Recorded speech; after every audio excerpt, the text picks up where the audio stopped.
Hello, welcome, episode 30 of the Ops team. That's 3, 0, yeah, excellent. Now, you may be thinking what's happened. Normally it's just Oz and I, and we struggle to set everything up, just the two of us, and we don't have enough hands to control everything and set up all the cameras. And now it's multiplied. Yeah. We've got 5, the most we've ever had for a single episode of the Ops team. We are ever. Actually paying for these guys. Hired them. Yeah, we've flown them in specifically from around the world just to come for the Ops team. Yeah. So yeah, you should feel privileged. It's a very diverse environment. Yes, it's a very European show. Yeah, you've got Turkish, you've got British, you've got French, and French. It's very European. But there you go. Thanks for calling Turkey European. Well, it's technically more or less European. Okay, more or less. Yeah, more or less. I would class it. Okay, no worries. There we go. Answers on a postcard to me. Yeah, I get flamed on Twitter now. Anyway, so if you're not familiar with the show, we're at episode 30. So if you've not watched before, where have you been? We each have 5 minutes to go around our respective areas. I'll cover Azure infrastructure and on-prem stuff. Oz typically covers open source and DevOps, but we've got a collection of people all focused on open source and DevOps stuff. So we'll be kind of distributing all the duties and giving different perspectives and all sorts of useful information. And as always, all of the links to the show will be below the video, so you'll be able to get them. So when we come to each of the respective sections, obviously everybody knows us, at least the people who watch the show. So we should probably have a little intro, fun facts about yourself. What do you think? Put people on the spot. Not you and I, because people know us, but I think the new guys who are here for a short period of time, they should do a who you are, what you do, and a fun fact. So no pressure. It should be fun. Yeah, and it has to be fun. Otherwise, you need to leave the room. Yeah, right. That's it. Yeah, we just mute your mic. I'm doing. Cool. Right. So to kick us off, shall we spin our trusty dongle? It is a HDMI to mini DisplayPort, if you're wondering, if you're a dongle enthusiast. And here we go. First up. There was this episode named after the dongle, right? Well, yeah, dysfunctional dongle before, but maybe dongle enthusiast is the new one. It's a good spin. Yeah, there you go. It's Julian, right. So I don't know. I'm not sure. It is curving, but I think the main part of the Euros. We'll go to a third-party replay, a referee, and I think hang on.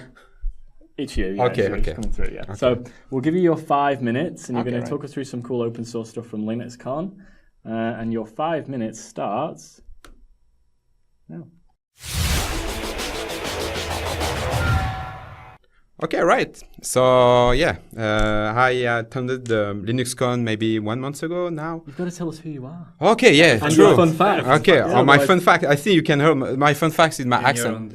my accent. No, my French that was my fun fact. Oh, sorry. So about that. So you can have 3 same fun facts. So from Canada now. I live in Canada in Montreal. Covering DevOps open source, and that's pretty it. We have the same team all together. So that's. Welcome. Yeah, thank you. And back to the topic, LinuxCon. It's an event organized by Linux Foundation. So it was in Toronto, so pretty close to Montreal. That was cool for the travel. I spent 1 week over there, and basically Microsoft, we sponsored the event at the top level. I think the diamond sponsor. Nice. We were around 20 people from Microsoft at the booth, so that was great thing. A lot of people ask, "Hey, Microsoft, LinuxCon." What are you doing here? Yeah, exactly. So that was very cool. We have a nice chat and nice conversation about .NET Core, about SQL on Linux. PowerShell, we just announced, actually, I think 2 days before the conference, they announced PowerShell as open source project. So a lot of question about it. Jeffrey Snower was there, actually. Mm-hmm. He did a really nice presentation about how we can combine Bash on Linux with PowerShell. That was really cool. And so basically I attended few sessions. The highlight that I have, my personal highlight, was the one from Twitter, from PayPal, and from Facebook. That was really interesting to understand, and these guys share the pain that they have in their infrastructure. We're not the only one, and if you're doing some open source project, actually you know that, right? You have a lot of pain to implement it. So yeah, they share a lot about how they are doing DevOps, especially the Twitter one was really interesting. after the, I don't know, the fun fact, the tweet during the Oscar or Grammy Award from Ellen DeGeneres. They tweeted with a bunch of stars. Selfie, yeah. And I think Twitter was down for 1 hour after the tweet. So they... It's very similar when we publish an Ops Team episode. Yes. Twitter just I'm buckles. trusting you, Yeah. 100%. That's another reason Twitter is trying to find some infrastructure. But what I like about that's Twitter have no shame to share about it and how they... I mean, we have this thing in DevOps called fail fast, and I think that's a good reason, and I think that's why I like the presentation. So I'm not sure it's online. I'm gonna send you the link. I mean, on the we can put the link. You would hope they would make the videos open source.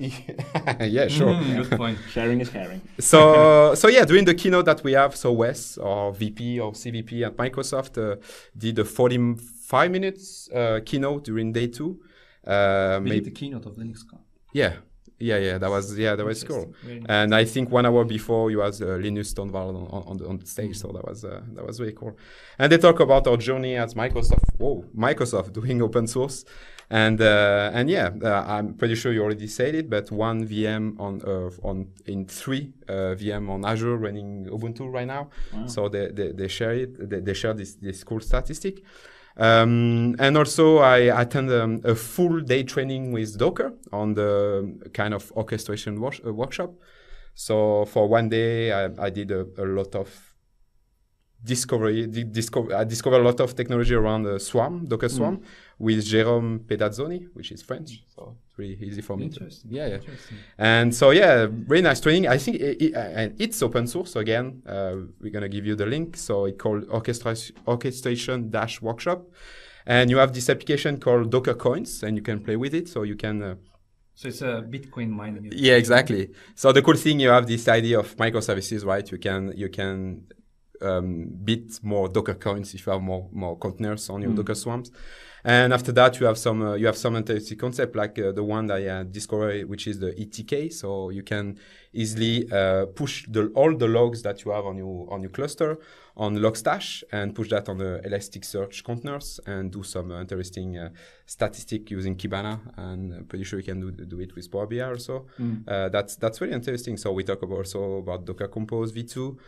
And yeah, so I think that's it for me. Nice. I checked the timer. Well, you've still got some time left. Pretty good, yeah. So when people will come into the booth, were people generally surprised and not very knowledgeable about what Microsoft is doing in open source, or did they already know and wanted to ask specific questions about SQL on Azure or PowerShell? Yeah, I think now we have in this kind of transition, right? Oh, that's the cow. Carry on. Yeah. So we have in this transition, people get it that we do in the open source. Now we have explained what we are doing, and I think we're going to talk about that during the GitHub. So yeah, but when you think about it, Visual Studio Code, a lot of people use it, and even guys running Linux since 20 years now and really like it, right? But yeah, this kind of conversation, and now on the new project like PowerShell, at this time it was, and it's still new, right? So what I can do with that, how I can combine what I'm doing my day-to-day with this thing. And so yeah, and the first question is why are you there? And after that, okay, let me show you what you got. So isn't Microsoft one of the biggest contributors now to Linux? I thought you had a stat in your presentation last week. Yeah, and we're going to talk about it. You stole the pitch. Oh. So I edit that out. I won't. Cool. Oh, well, that's a good review of LinuxCon. And I guess, is it annually? Is there just one per year, or are there ones like in the US and in Europe that people could travel to? So that one was the North America LinuxCon, right, which is in Toronto. But I heard, and also I didn't talk about that, but it's LinuxCon/ContainersCon, right. Kind of two different on the same topic, right? Yeah. Because that's really the same thing. But I think there is one in Vancouver, right? But not a LinuxCon, still organized by Linux Foundation, but kind of. But yeah, that was the North America LinuxCon for 2016. Right. There's also one in Europe. Right. Yeah. This year it was gonna be in Netherlands. Nice. Yeah. Well, if we can find the videos and they are available, we will certainly link to them in the notes. So next up, who's it going to be? I did it slightly slower this time. French. There you go. What are the odds? Yeah, I'd say probably 60%. Right. So let me start your clock, and you'll have 5 minutes to talk about some more open source and Yeah. DevOps stuff. Are you ready? Yeah, I'm ready. Hang on, here we go. Right, so hello everyone. So my name is William Beschwalter. I'm also a DevOps, roll back, a technical evangelist on DevOps with Julien based in Canada. Fun fact, Speak French? I can see in 3D. You can see in 3D. I cannot see in 3D. Oh, you cannot see. I cannot see in 3D. I don't know if that's fun, but that's the truth. You what? Are we all Yeah, like you're flat? all flat, like in cartoons, yeah. Right. Not exactly, but almost. Wow. I didn't know that. It's cool. Anyway, See, that's how I feel. Yeah, that's Oh. a fun fact. Yeah, it's a medical condition, but it's a fun fact. Yeah, that's right. I don't mind, we can have fun about it. All right, okay. So yeah, last week I was at GitHub Universe, so in San Francisco. That was actually very fun. We were, I think, around 2,000 attendees, which is way more than last year. So Just that, you know, Microsoft people. Yeah, just Microsoft. That's it. And yeah, so there was the main keynote of the CEO of GitHub, which was really funny because there was a lot of numbers, and one of them was saying Microsoft is now the number one organization on GitHub with, I think, 16,000 employees are actually contributing on GitHub, which is huge. And you know, it was very funny because it was like, so now Microsoft is the first one. What a time to be alive, right? Yeah. It's like, we will laugh out. And what's interesting is, although Microsoft's a huge company, the number of developers in Microsoft is not reflective of how many in the company. You know, we have 90,000, 100,000, whatever it may be, but that's a lot of developers still contributing. I'm not exactly sure how the metric is calculated. That may be all the collaborators of any repo. Yeah. They just put the SQL queries they used. Yeah, How to exactly. get the data sets. Okay, I will take a look. So yeah, that was really fun. They also talked a lot about Electron, right? The framework to build Node.js application, but for desktop. And obviously they mentioned VS Code, which is funny considering GitHub has Atom, which are pretty much both concurrent. Right. Talk about that, and I think we have now $1.3 million of VS Code, something like that, which is pretty huge. And there was a testimonial at GitHub Universe from a guy who used to be on Vim and is now on VS Code. Wow. Which I think, you know, that's like, wow, what is happening? So that was really funny. So yeah, we will link in the link. There is something called the GitHub Octoverse, which is basically the state of the open source in the report. I have some numbers here. So yeah, C# grew year over year of over 88% in repository, and TypeScript 250%. So that's pretty huge. And yeah, so the sixth biggest repo, I mean, in terms of number of collaborators, is now VS Code on GitHub, which is I think is really cool. Yeah. Conference-wise, obviously, a lot of talk about open source. There was also a lot of talk about ChatOps, so doing DevOps with bots, right? And there was they have a tool which is called Ghost, GHOST, and which allow you to manage your database and check performances and do scale out all that stuff with bots. They have something called UBot, which integrate GitHub with a bot, and it was really, really nice. So yeah, that's my 3.5 minutes. Yeah, very efficient. Excellent. Cool. Well, I will stop the timer and we'll not have the cow. But yeah, I guess for a lot of IT professionals anyway, GitHub will still be relatively new, but you don't have to just put code up there. Obviously, it's primarily designed for that, but you can store other artifacts in GitHub as well. No, yeah. So yeah, you'll learn more about it as you go forward as well, and we'll provide all the links to the reference and resources. So here we go. One more spin. Oh, is that me? Yeah, that would be you. Right. Well, I'll do my on-prem stuff first, and then I'll come back to my I Azure don't stuff need after. to change the camera. No, we're on it. This is it because I don't have my own camera this week because we've just got so many people in the ops team. We're expanding because ops is important. Right. So my 5 minutes on-prem stuff starts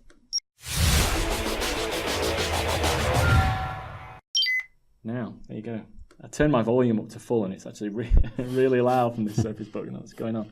So, one of our technical evangelists in the UK, Ed Baker, we featured him on the show in the past from doing some work with NanoServer and putting out some useful information on his blog to help you walk through a NanoServer deployment. And he's just released an additional part of the series on deploying NanoServer to bare metal, which, if you've tried it, it's not quite as simple as deploying it in a VM, where you just create the virtual disk using the scripts that we provide, and then you attach your virtual disk to a VM, and press run, and off you go. Deploying it to bare metal is a little bit more tricky. How do you get the image down to the physical server? Do you use network boot? Do you use alternative solutions? Well, he's gone through the joy of creating and managing and setting all of that up on his tiny little nano server box, and you'll see a picture of it. It's probably about that big, so very, very small. These little gigabyte mini PCs, would you call them? I can't remember what the actual term that you call them is, but they're very small. And he carries it around and uses it for demos and stuff. But yeah, blog posts, I'll link to all of that. Very useful to learn how to deploy nano server to bare metal. And obviously this stuff is on TechNet as well, the documentation. But the nice thing is about reading it from a blog, you get all the screenshots, you get any gotchas, you get any extra tips and how to make things easier and stuff that might not always make it into the documentation. So that's a bit about nano server. Now, where's my mouse gone? If you're going to Ignite, lucky you, because you're going to get the chance, if you're interested in on-prem stuff, to meet with a load of different product groups and engineers, as well as go to the sessions. And there's a couple of meetups that I wanted to make you aware of if you are going. If you're not going, then you won't be able to stream the meetups. I highly doubt. It's mainly just for sessions, for streaming. But if you are going, the OMS and System Center product team are having a meetup at Ignite. So if you want to speak to them about IT management, operational management, all of that cool stuff that OMS and System Center brings, all you need to do is register on with a short survey that I'll provide the links for. It's a free event for Ignite attendees, and everyone loves free. Dinner will be provided. It doesn't say alcohol, but chances are there may be a beer there for you. Okay, now you're talking. Yeah, that's it. It's worth going just for the free dinner and beer, if you can justify the flight and the accommodation and everything else. So fill out the survey. They'll send you a meeting request. And yeah, you can go and meet with the OMS and System Center product team. And sticking with that meetup, there's also another one for Azure Stack. And we've talked about Azure Stack loads on the show. There'll be loads more cool info at Ignite for Azure Stack next week. But if you do want to go to a meetup with the Azure Stack team, I don't know if it's the same day or night as the OMS team. That one's the 26th. The OMS team doesn't have a date. So you might be able to go to both, which again, great opportunity to network. And it doesn't say there's free food and beer, but it's at the Hilton Garden Inn, just 10 minutes walk or a short cab from the Georgia World Congress Center. So yeah, register for that and you can go and check it out. So 2 useful meetups. Now the final thing I wanted to talk about for on-prem. Coming up, there you go, that's me talking. Shameless plug for the new Microsoft Mechanics show that we just published a few days back. If you're not familiar, Microsoft Mechanics is a really high-end, highly professionally produced. Just like this. Yeah, exactly like this. I'm trying to think of analogies and comparisons, but yeah, absolutely nothing like this.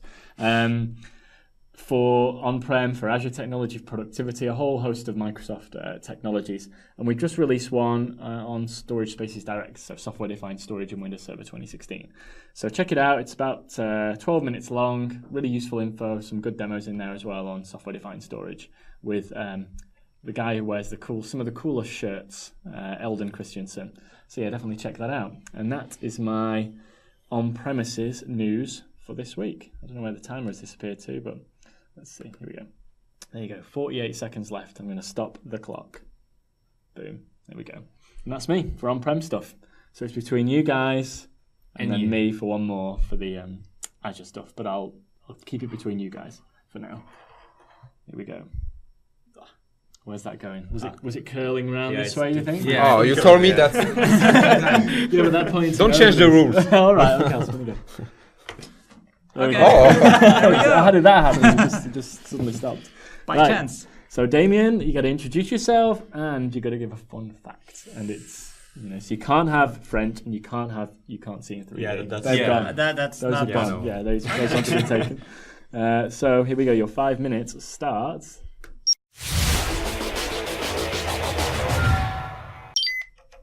So, as you said, I'm Damien. I'm technical evangelist. I'm thinking of a fun fact. I recently moved to Redmond, out of Paris. That's potentially a fun fact. That's Paris, Redmond. Paris, Redmond. Yeah. I mean, they're both. There's a lot of similarities between Exactly. those two. Yeah. Same latitude. Yeah, something like that. Yeah.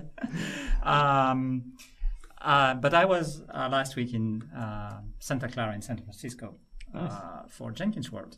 Look at this. Jenkins World, GitHub Yeah. Universe, Linux guy. Whereas we're stuck here in the office. Yeah. Well, you were at Jenkins World as well. Oh, Sorry. Yeah. You weren't supposed to say that. So we followed Jenkins for a bit of time, and they made some announcement that we've already posted on our blog post. Corey announced that back in May, but they re-announced the partnership that we have with Jenkins on. Actually, they're going to run their application, their website on Azure, Right. which is a big thing, and they're going to make sure that they continue building and managing this website on Azure, and their build server is also going to run on Azure. Nice. It was a big announcement through the keynote that KK made. So for people who perhaps aren't familiar, especially some of the IT pros out there, Yeah. give us a 10,000 foot view of what Jenkins does. So Jenkins is a product, Yeah. I should say, that actually build and deploy applications. Right. Those applications can be coded in pretty much any language. I mean, the soft spot, or the sweet spot, I should say, is Java. And Right. that's where they come from, and they very well do a build for Java applications, and then they can deploy it Right. in many different environments. And we announced a bunch of plugins that actually make it easier to deploy to Azure. Right.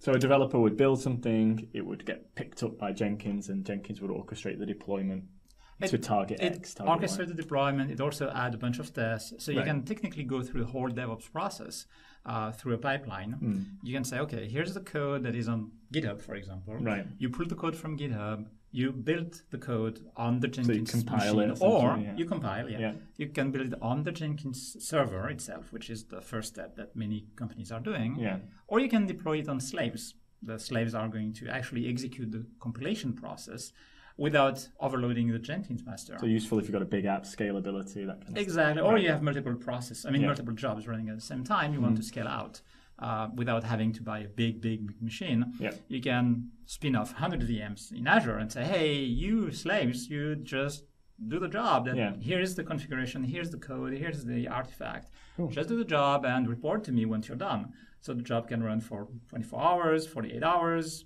48 months. Yeah. No, maybe not. It's quite a long job.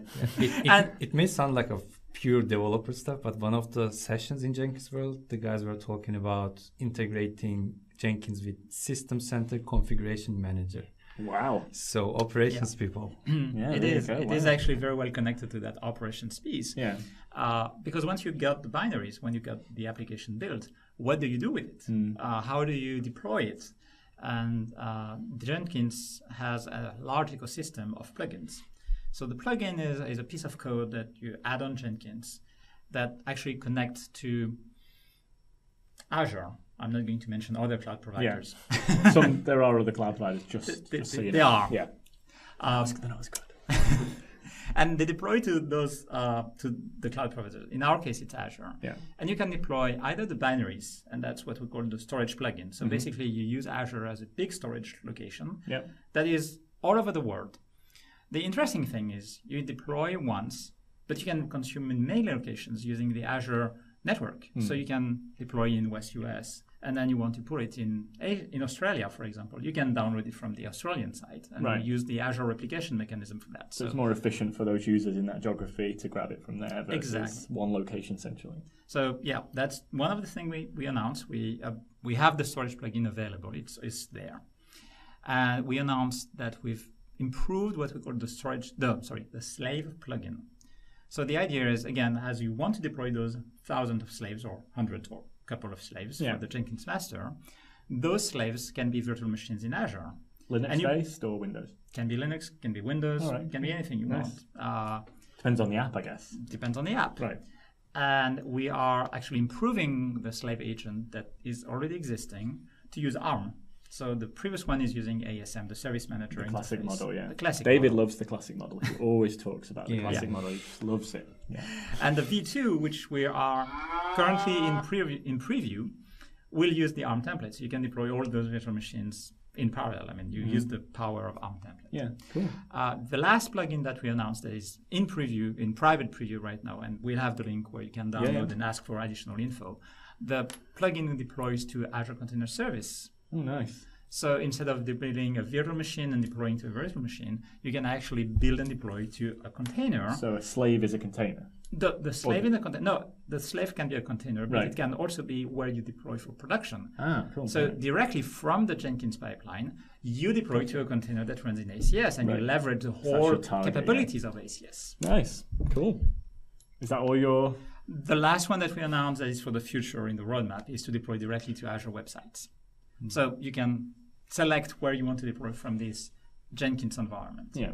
Cool. That's Very cool. cool stuff. Yeah, it is. Those were It's- the announcements. I think it's probably not a tool that I've not got as much experience with it, but certainly I suppose a lot of our IT professionals who are coming from that traditional system center world probably don't either. And what's nice is it makes a lot of sense to make that efficient part of that pipe, or the whole pipeline, like you say, to get the app out there and push it to these different locations. I'm assuming you can use it if you were a completely on-premises location. You don't have to use... You can use it on premises as well. Right. It doesn't have to be in the cloud. Right. It just happens that we are running those things at ACS in Azure, but it actually works with in the cloud, and it uses the API. Yeah. So thinking of Azure Stack, Yeah. it will leverage the same API, Always so you thinking can of use Azure Stack. in Yeah. the same way. Cool, excellent, and we'll hopefully have some more info on that in the future when Azure Stack continues to get closer to launch eventually. Right, do you want to go and then I'll wrap up? Okay. Yeah. So I'll not spin it. I'll just go. It's you. It's curving away. It's you. Curving up. Yeah. So yeah, it's going all the way around to me. To the guys in this team. Yeah. So your 5 minutes on DevOps and open source stuff of what's left that hasn't been covered. Yeah. Ready?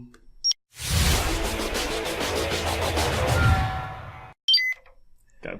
Okay, I'm gonna start with Visual Studio Team Services. We talked about Jenkins. How about Visual Studio Team Services? Installing the remote agent is kind of tricky. Not tricky, but it takes time. If you're in maybe Linux, you need to use a script. If you're on OS X, you need to use a script. What if you already have a configuration management solution like Chef in your environment? Welcome. This course. I was checking my news sources. And the video If just you automatically have played. Chef in your environment, welcome. We welcome everybody. Exactly. Okay. What was I talking about? Anyways, we were talking about DevOps we stuff. published a cookbook to install the remote agent using Chef. So you can just go to the GitHub repository. If you have Chef 12 or higher, you can just use this cookbook to deploy and configure the Visual Studio Team Services remote agent. So what is a cookbook for people not familiar? Is it kind of like a run book? Yeah, it's kind of you are letting Chef server know, hey, these are the things I want to be installed on that server, and Right. this is how I want to be installed. Like Okay. install this, wait for this, after that do this, do this. Okay, Yeah. cool. So it just basically tells it how to do stuff. Yes, Right. yes, exactly. Cool. And let me jump to open source parts. Dustin Kirkland did a comparison for performance between the Bash on Windows is the Linux subsystem on Windows versus an Ubuntu machine running natively on hardware laptop, and very interesting results. For CPU tests, Ubuntu on Windows was slightly faster Nice. than Ubuntu running It's a natively. very scientific result. It's Yeah, it's slightly faster. Slightly, it's like one is 2.8 seconds, the other one is 2.82 seconds. Slightly, see? Yeah, that is slightly, yeah. So about memory, for memory, Bash on Windows is like half the performance of Ubuntu on native hardware, so I'm just passing it quickly. But talking closer to the microphone. Yeah. This is, again, similar to 150 megabytes per second for native, 150 megabytes for Bash on Windows, but still, this is on preview. It's not even still released plenty yet. of So time to optimize. yeah, we have good performance level. So you can just go to the link down the video and check out the extensive report. But it's really good to know that the performance is acceptable. Well, better than acceptable. Better than acceptable, Yeah. yeah, sometimes even higher. Extending the Linux subsystem, currently you only have Ubuntu as the user space, but I just came across a project on GitHub which aims to install Arch Linux or Arch Linux. I don't know. The French says it's Arch Linux. You say nothing. I'm Well, Turkish, so I can tell I've anything never I heard of it. like. Arch Linux. How's it spelled? ARCH. ARCH. I would say arch then, like an Arch archway, Linux. like an archway that you'd walk through. Okay. You don't have to do this when you talk about Arch Linux. And the Arch Linux. Well, I'm running Arch Linux Yeah, as every time opposed I'm to gonna talk Ubuntu, Yeah. which would be the opposite way. Oh, yeah, Arch Linux. Ubuntu. Yeah. CentOS. You can do that if you want. Okay, Red there goes my 5 hat. minutes writing. Yeah, letters. yeah. You just need like a firework on the end, sparkler. Yeah. Yeah. Just add some effects to my video. I'll try. Yeah. Anyways, Arch Linux they're working on putting this as an option to install as a subsystem in Windows. Like Bash on Windows, it's like it may be something like Bash on Arch Linux. Just check the repository. It's very early stages, 0.06 or whatever. Again, very scientific. Just or whatever. Slightly whatever, yeah. And an announcement from our friends over Mesosphere. They just announced DCOS version 1.8. It's now generally available. For me, the most important part is IP per container with virtual network support is now within DCOS. So this is, most of the customers are looking for this, like, hey, I have 500 containers and I need 500 IPs pointing to these containers. If you're familiar with containers, it's very, very hard to have IP per container infrastructure. Just DHCP. Cool. Can I talk to the guys in Yeah, Mesosphere? that's it. Do you not know about DHCP? DHCP? I can come and show you. D-A. Yeah, that's it. It runs on Arch Linux. Yeah. Yeah. The details will be in the blog post. And finally, just before the cow, No, just after. Thiago Almeida from our TED team just had an interview with Corey Sanders, or the other way, Corey Sanders interviewed Thiago about the Azure bot. We talk about Azure bot. It's like you are using a bot to manage your Azure infrastructure and Run VM, stop VM. yeah, you can be very polite. Hey, run VMs, please stop my VMs. Or since it is based on cognitive services, for example, in the video, I will put the link. Stop Yeah, my- exactly. Yo, Azure. Stop my VMs, will ya? Or something like that. So it will just, stop your VMs because it just gets Because what it's you're just trying cool, to- yeah. Yeah, just- it's cool. Nice. Yeah. Is that all of your stuff? Yes. Right, I will wrap up with a couple of final news stories. I mean, you've already heard the welcome on one of them, so you know it's going to be a video. But I will start my 5 minutes. Here we go.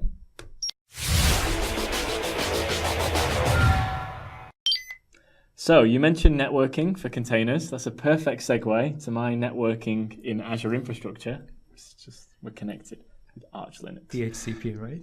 It might actually cover DHCP, but our good friend, or at least my good friend, Corey Hines from Learn On Demand Systems, has updated a freshly updated a course on the Microsoft Virtual Academy called Microsoft Azure for IT Pros Content Series, Virtual Networking.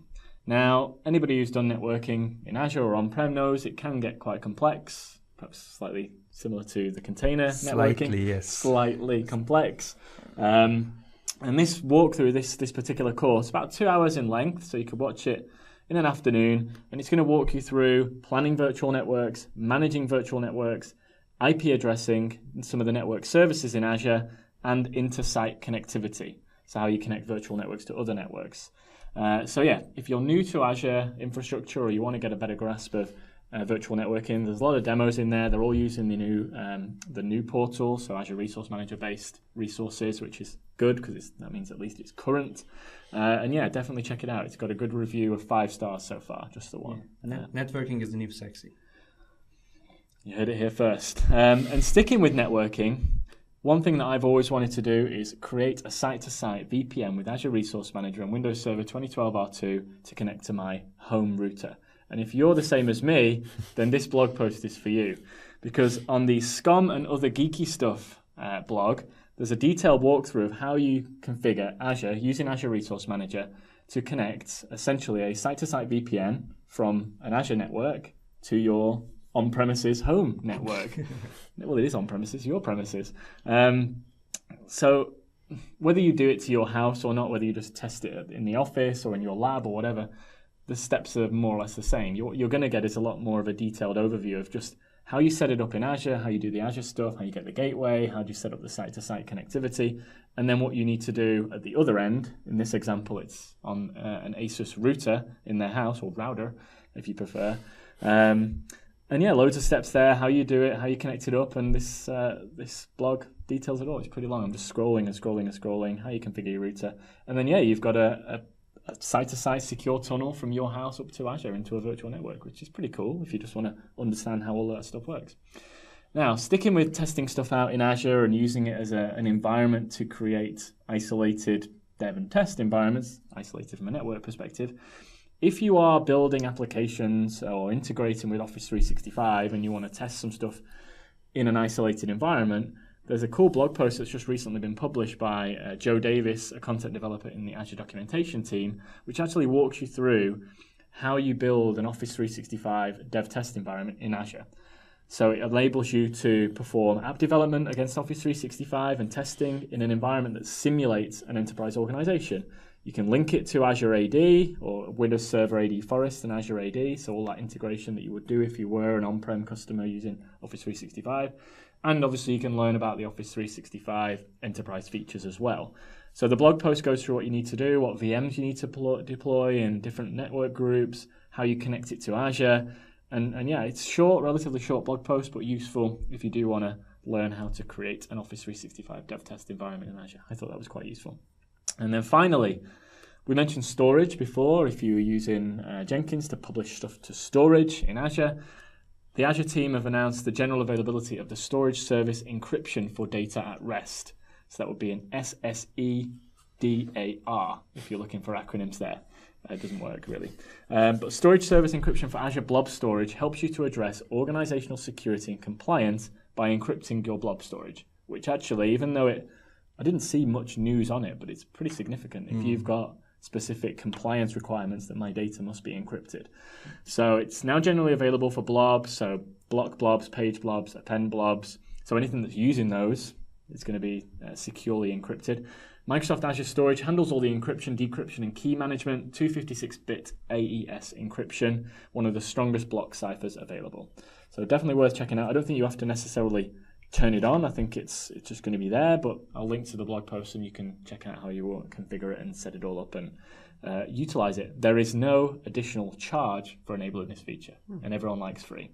I've given you so much free stuff this week. And yeah, 9 seconds left, 8 seconds. There we go. That's the end of my stuff. Do you want to see what's going on the Twitter sphere? Yeah, sure. I'll bring it up. And do you want to go around and how people can get in touch with you guys? Your Twitter handle, Twitter, home address. You don't have to give phone number. DCARO. DCARO. Yeah, there we go. How many followers have we got now? Slightly closer to 10,000. Oh, that's how close are we going now? What are we up to? True. We're just missing 9,600 people. Where are you guys? We're slightly closer. 400. We've passed the 400 barrier. Yeah. Champagne. That's champagne, not Arch Linux. Right. How do people get in touch with you? Yeah, Twitter too. So at WBUCHW. Nice. Well, I'm easy. Yeah. I'm Matt McSpirit at Matt McSpirit. JU_STROH. Nice. They'll all be in the links, obviously. Yeah. I should have you every week play. Mine is easier now. Yeah. 30 episodes and people still get his wrong. At Oğuz Pastramac. OGUZPASTIRMACI. Faster, please. Yeah. Yeah. You can go faster. OGU. Arch Linux. Arch. Are you sure we're on episode 30? Because I've just added episode 29 in the notes and added all my stuff, and you've created a new one called episode 30.